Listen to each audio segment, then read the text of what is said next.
Bom dia a todos. Iniciamos agora mais uma aula do nosso curso de Direito Constitucional. Na última aula havíamos parado no ponto 13, colisões de direitos fundamentais, breves considerações. Divisão doutrinária. Aqui é a divisão doutrinária entre regras e princípios.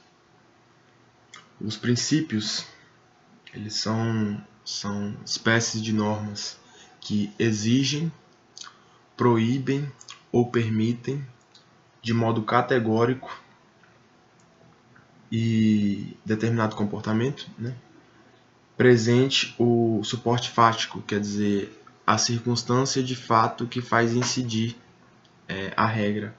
Então, a regra ela é um tipo de norma que, presente o suporte fático, quer dizer, presente a situação real descrita ali na regra, ela exige, proíbe ou permite de modo categórico determinado comportamento.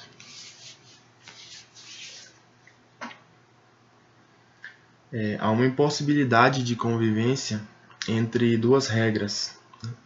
Na hipótese de uma antinomia entre regras, quer dizer, de um confronto, de uma contradição, de uma incompatibilidade, resolve-se pelos critérios clássicos resolve-se o problema pelos critérios clássicos de superação das antinomias. Quer dizer, o critério cronológico da norma que foi editada mais recentemente, o critério, notadamente o critério da especialidade, quer dizer, da norma que trata mais especificamente sobre a situação real ocorrida, que delimita mais propriamente o suporte fático, conforme a hipótese do caso. Os princípios, por sua vez, eles são mandados de otimização. O que seria isso? São normas que devem ser aplicadas na maior medida possível. Bom, retomando, são mandados de otimização, quer dizer, normas que devem ser aplicadas na maior medida possível, conforme as possibilidades fáticas e jurídicas do caso concreto. Nos princípios, no caso dos princípios, existe uma possibilidade de gradação na aplicação, quer dizer, eles podem ser aplicados em maior ou menor medida, ao contrário das regras que simplesmente são aplicadas ou não são aplicadas.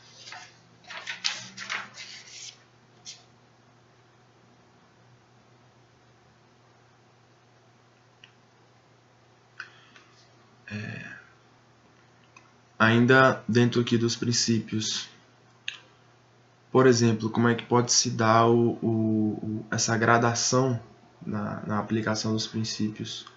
Vamos supor que haja exposição da vida de uma pessoa num tabloide, num jornal desses sensacionalistas, um jornal de fofoca. A situação vai ser distinta, a incidência o grau de incidência do princípio, o grau de efetividade do princípio vai ser distinto conforme seja uma pessoa comum ou uma pessoa pública. A pessoa comum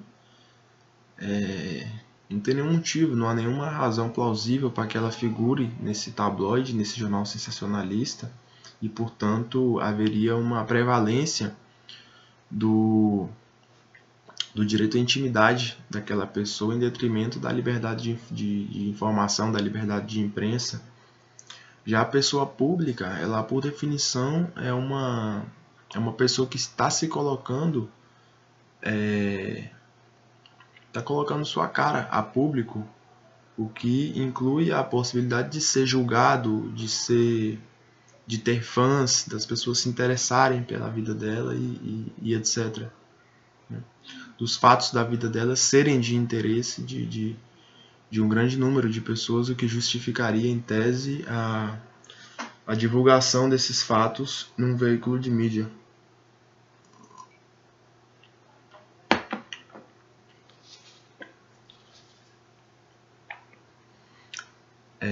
Sempre que houver um confronto entre dois princípios, como por exemplo nesse caso entre a intimidade e a liberdade de informação, liberdade de imprensa,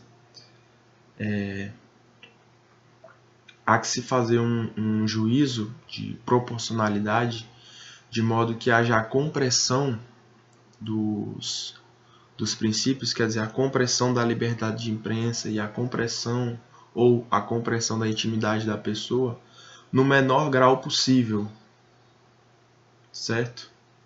Esse é um juízo que pode ser feito tanto pelo legislador em abstrato, né? O legislador já faz previamente esse juízo procede previamente a esse juízo de proporcionalidade e já dá a norma positiva já com o juízo feito. Ou então, no caso concreto, pelo magistrado ao julgar, né? Um exemplo de juízo prévio feito pelo legislador diz respeito às atividades insuscetíveis de greve, como, por exemplo, as atividades de caráter militar, né? O legislador previamente já procedeu a um juízo de proporcionalidade entre o direito de greve em tese de todo trabalhador e as necessidades públicas, certo? No caso, a segurança nacional, que diz respeito à atividade militar, né? E falou, não, o seu direito de greve ele não pode prevalecer sobre a segurança nacional, de modo que não é autorizado a você, militar, o exercício do direito de greve. Isso aí o legislador já determinou em abstrato, né?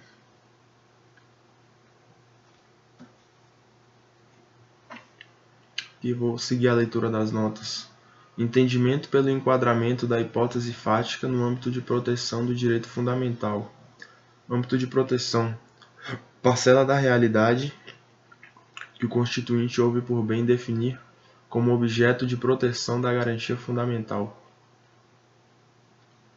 Critério prático. Verificar se a conduta não é definida como crime. Critério refinado. Verificar se agride a moral social ou os valores fundamentais que embasam a ordem social. Sensibilidade do operador jurídico. Bom, e como é que você faz para saber se determinada conduta está inserida no âmbito de proteção do direito fundamental, né? Por exemplo, você tem liberdade, mas você não tem liberdade para roubar outra pessoa, né?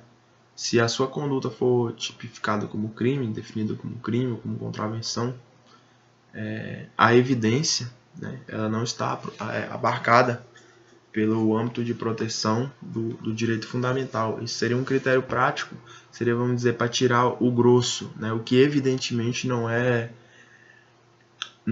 direito fundamental, não está abarcado pelo âmbito de proteção do direito fundamental, né? E um critério mais refinado seria verificar se aquela determinada conduta, conquanto aparentemente esteja inserida, vamos dizer, no âmbito da liberdade pessoal, se ela não agride a moral social ou os valores fundamentais que embasam a ordem social. Podem ver que isso, moral social e ordem social, são termos um pouco vagos, né? E é difícil estabelecer a acepção precisa do conteúdo material desses termos, ordem social e moral social.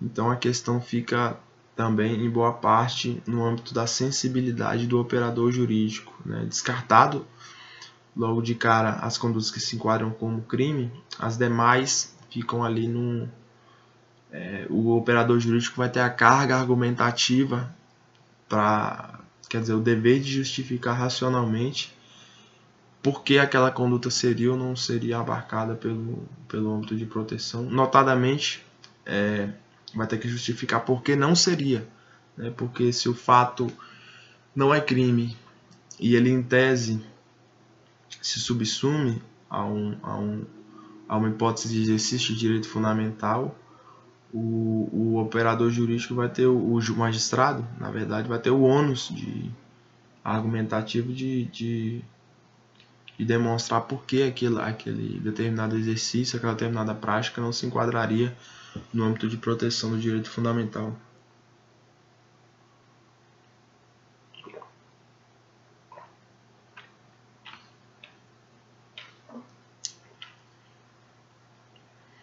(14) Direitos fundamentais e relações especiais de sujeição. Hipóteses de restrição íncitas ao tipo de relação singular entre cidadão e administração. Por exemplo, militares, presos, limitação como meio necessário ao atingimento dos fins de tais relações. Então, há determinadas hipóteses peculiares de sujeição que implicam, pela sua própria natureza, a restrição a determinados direitos fundamentais. Por exemplo, a relação entre a administração penitenciária ou a administração pública em geral e os presos.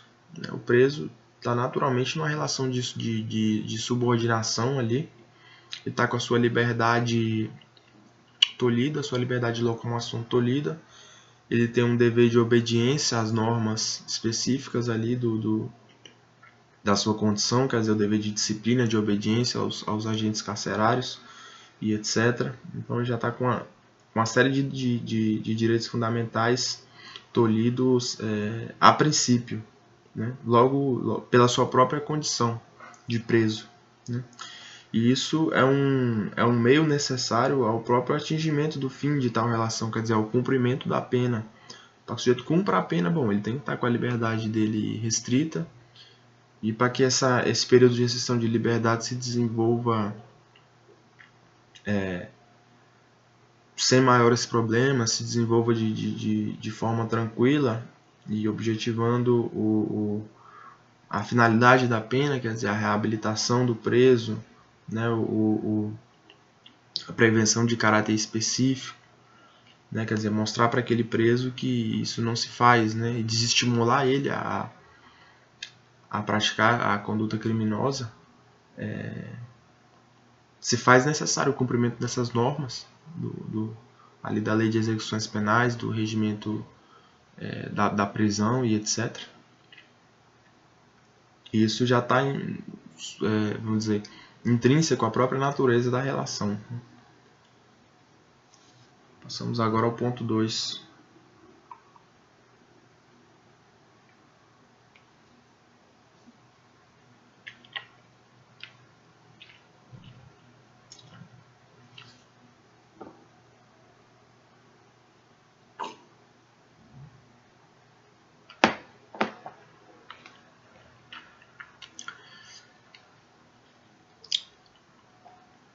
Limitações dos direitos fundamentais.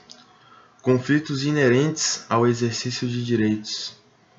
Necessidade, num primeiro momento, de definição do âmbito de proteção do direito fundamental. Âmbito de proteção, parcela da realidade objeto de tutela por aquele direito. Bom, na hipótese de aparente conflito no exercício de direitos, a primeira coisa a ser verificada é se aquilo que o sujeito nomeia como exercício de direito, se aquilo de fato é um exercício de direito, isto é, se a conduta que o sujeito está praticando de fato está abarcada pelo âmbito de proteção do direito fundamental, né? O âmbito de proteção é a parcela da realidade objeto de tutela por aquele direito. E aqui um desdobramento, âmbito de proteção normativo.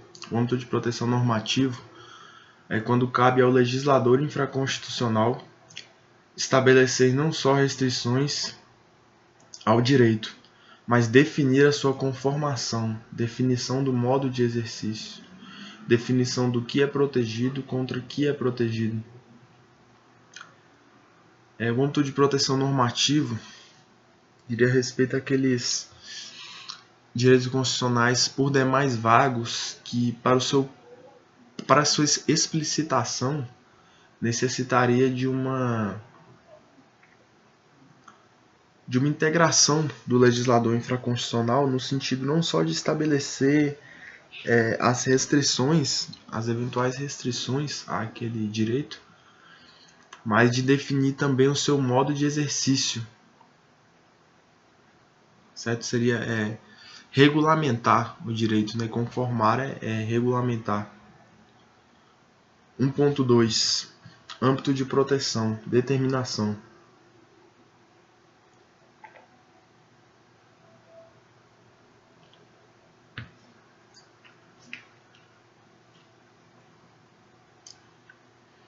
que passos: identificação do bem jurídico e a amplitude dessa proteção, verificação das restrições já afirmadas expressamente na Constituição e das reservas legais restritivas, por exemplo, a inviolabilidade das comunicações telefônicas. Vamos dar uma olhada aqui.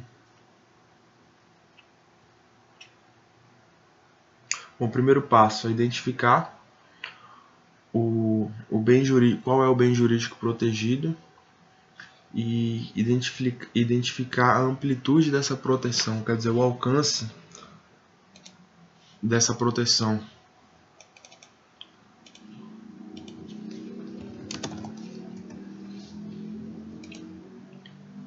O segundo passo, verificar as restrições já afirmadas expressamente na Constituição, quer dizer, quando a própria Constituição estabelece ali uma ressalva, e as reservas legais restritivas, quer dizer, as autorizações que a Constituição dá ao legislador infraconstitucional para que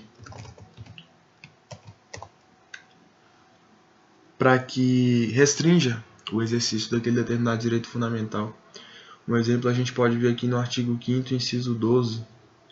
É inviolável o sigilo da correspondência e das comunicações telegráficas, de dados e das comunicações telefônicas. Aí aqui a restrição estabelecida pelo próprio Constituinte.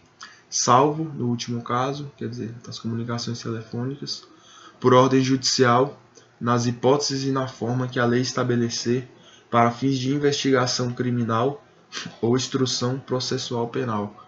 Então, o próprio legislador constitucional excepciona e dá autorização para que o legislador infraconstitucional regulamente essa exceção.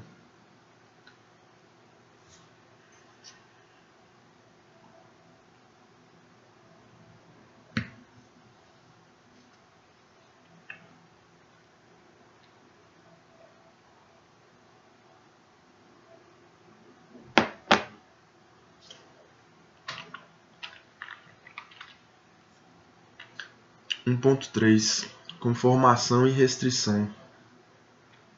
1.3.1 Considerações preliminares. Geralmente, quando o legislador constitucional vai estabelecer a possibilidade de uma restrição, ele coloca assim os seguintes termos, né? Nos termos da lei ou na forma que a lei estabelecer, né? Ou então insere determinada cláusula geral, como por exemplo, obedecerá à função social, né? Isso aí já é uma restrição ao livre exercício, porque esse exercício não é totalmente livre na medida em que ele está condicionado à função social daquele direito.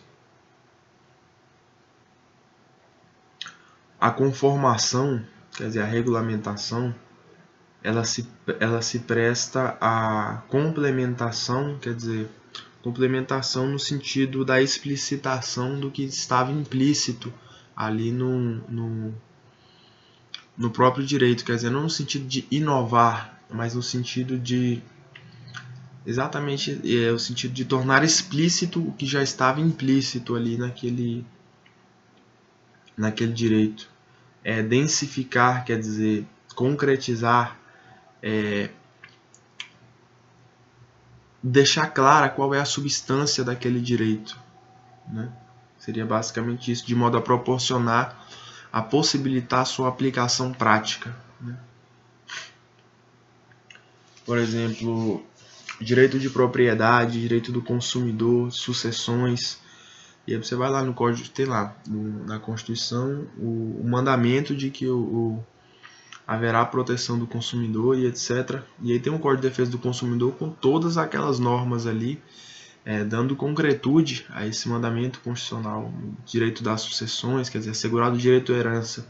E aí vem o direito civil e estabelece aquele regramento exaustivo, tratando da questão das sucessões, quer dizer, densificando e concretizando de modo a possibilitar a aplicação prática, quer dizer, o efetivo exercício desse direito, né?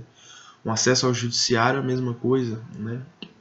Tem ali no artigo 5º o princípio da inafastabilidade do poder judiciário, e então vem as normas de processo, né, de processo civil, processo penal, etc.,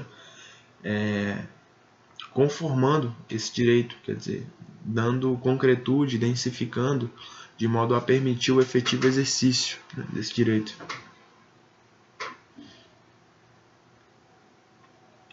Importância, sobretudo, nos direitos de proteção marcadamente normativo.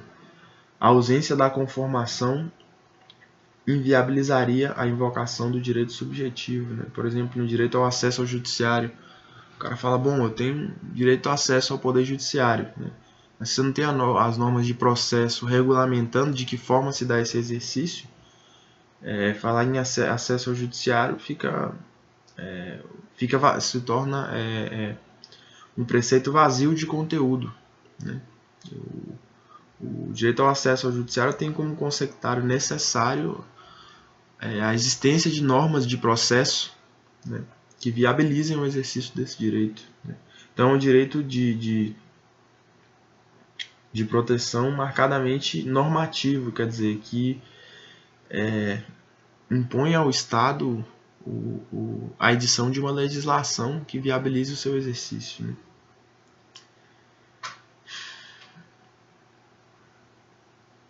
Direito não seria bem direito de proteção, direito como âmbito de proteção.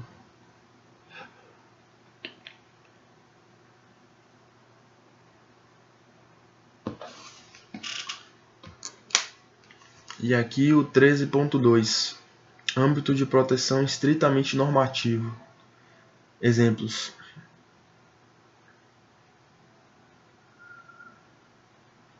Olha, para a gente compreender o que seria um direito de âmbito de proteção estritamente normativo, é pertinente mencionar direitos que não têm um âmbito de proteção estritamente normativo, quer dizer, direitos que não reclamam ou reclamam em pouca medida a conformação normativa.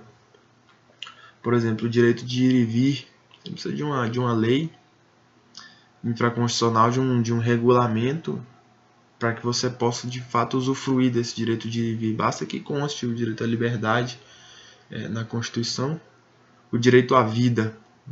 Não precisa especificar mais que isso, você tem um direito à vida, ponto.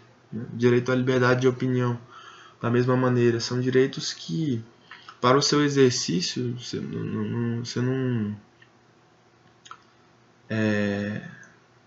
é necessária a interposição de um regramento infraconstitucional, ou seja, claramente é passível o sujeito já é passível de exercer esses direitos diretamente em razão do comando constitucional.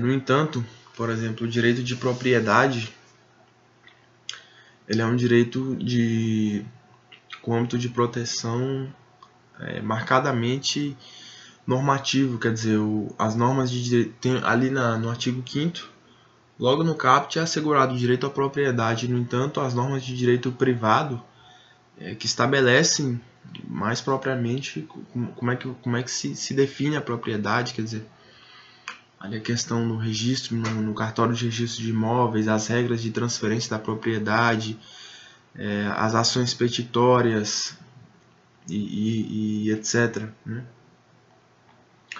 Conformação tem como sinônimo regulação, regulamentação, e não propriamente restrição, né?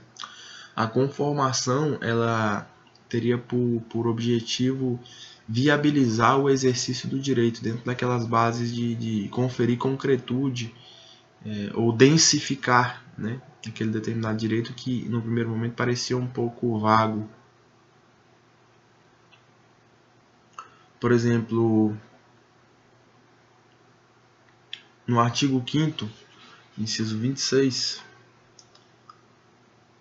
a pequena propriedade rural, assim definida em lei, desde que trabalhada pela família, não será objeto de penhora para pagamento de débitos decorrentes de sua atividade produtiva, dispondo a lei sobre os meios de financiar o seu desenvolvimento.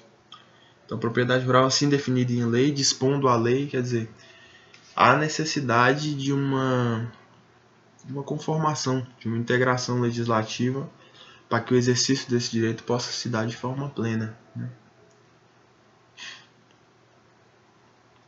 A conformação, portanto, visa conferir conteúdo e efetividade ao direito sem restringir ou extrapolar a moldura dada pelo dispositivo constitucional.